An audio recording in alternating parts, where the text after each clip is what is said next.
Hurricane Ian made landfall near Fort Myers, Florida. Now, it wasn't actually in Fort Myers, but that's a bigger area that more people would know. You can notice that the storm has been gradually de-strengthening and losing its intensity, and that's all because it's not under the warm ocean waters, so it is not continuing to strengthen because the ocean waters really fuels those storms. Right now, it is down to a Category 2 hurricane at 105 miles per hour, and winds are still gusting up to around Category 3 strength, around 125 miles per hour. So it is a Category 2 right now. By 11 o'clock tonight, it should be a Category 1 hurricane, and then you will see we are down to a tropical storm. But notice it is going to go out into the Atlantic Ocean before impacting us here at home. So that's going to play a key factor in actually how strong the storm will get before it makes landfall here. So for right now, we have hurricane watches down for the coastal areas of the low country. We also have tropical storm warnings that go along those same areas, but since there is a hurricane watch,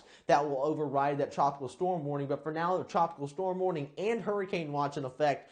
Tropical storm warnings go up into the Grand Strand and even into Georgetown and Horry counties, and then across the entire Midlands and the remainder of the Low Country and PD. We do have tropical storm watches in effect, and it is also important to note that in these same areas where we have this hurricane watch, we do have some storm surge warnings in effect because we are going to see some issues potentially with some storm surge down there in the Low Country.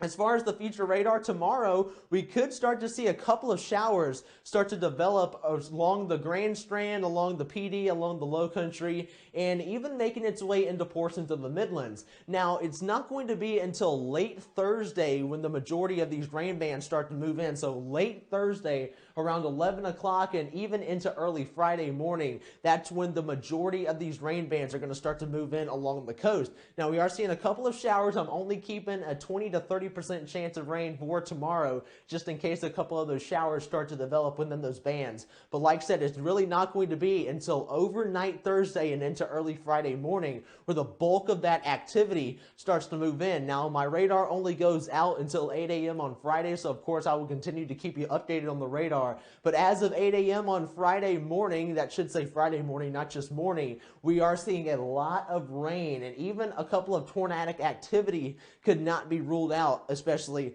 along the PD and those outer rain bands where we're starting to get that shear interacting with this storm. So as far as threats go, we could see about 3 to 6 inches of rain in the upstate and Midlands, and I'm keeping about 4 to 8 down there in the PD and Low Country. Sustained winds 25 to 35 in the upstate, 35 to 40 in the Midlands, 45 to 55 in the PD, and 55 to 60 down in the Low Country. So the closer that we are getting to that landfalling storm, we are expecting it to make landfall in the Low Country. That's where those higher winds are going to be. But winds could gust up to hurricane force down in the Low Country, up to 75 miles per hour, up to 70 in the PD, 55 in the Midlands, and up to 45 over there in the upstate. Now, a tropical storm versus a hurricane. Tropical storm has winds of 39 to 73 miles per hour, while a hurricane has winds of 74 plus. So I just figured it was important to make a quick note of that just in case you didn't know the difference.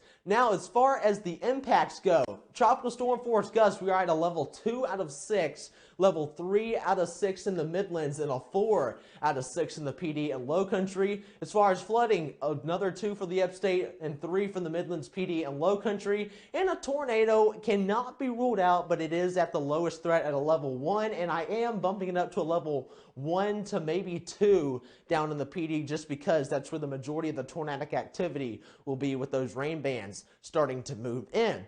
Now, the Hurricane Ian did cause the South Carolina game to be moved to tomorrow from Saturday. So if you are heading out to Williams-Brice tomorrow night, it is going to be mostly cloudy, but it is going to be quite windy as Hurricane Ian starts to approach our area. Winds could gust around 30 to 35 miles per hour, but it is going to be a quite pleasant evening, mostly cloudy, 70 degrees around 3 o'clock. If I kick off, we're down to 67, and then we are at 63 towards the end of the game.